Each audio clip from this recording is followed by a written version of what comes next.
there, I'm Jen, this is Remembered Reads, and this is day 5 of the 12 Days of Litmus. This 12 Days of Litmus was created by Adrian from Stripped Cover Lit. I will link his announcement video below. The day 5 prompt is to give your favorite haiku. I'm surprised that a haiku is separate from a poem, but let's go with it. I feel like the haiku is one of those poetry styles that we studied almost every year in school from about grade 4 onward in both English and French classes.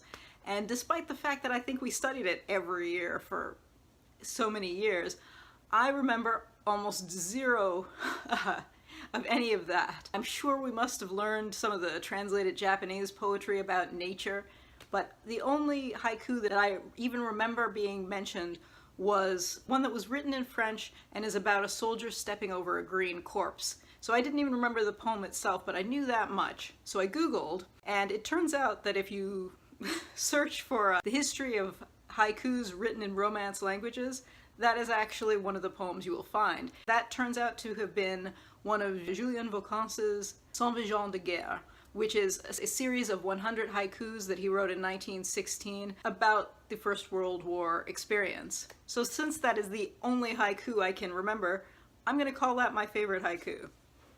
Okay, so here we go. Le guetteur avançait trébuche sur un cadavre verdissant.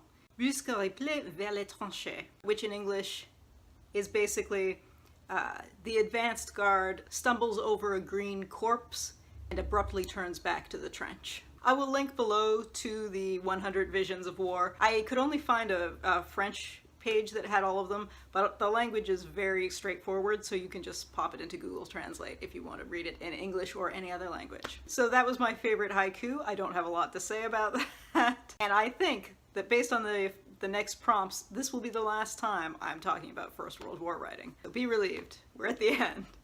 That's it for now. Ciao.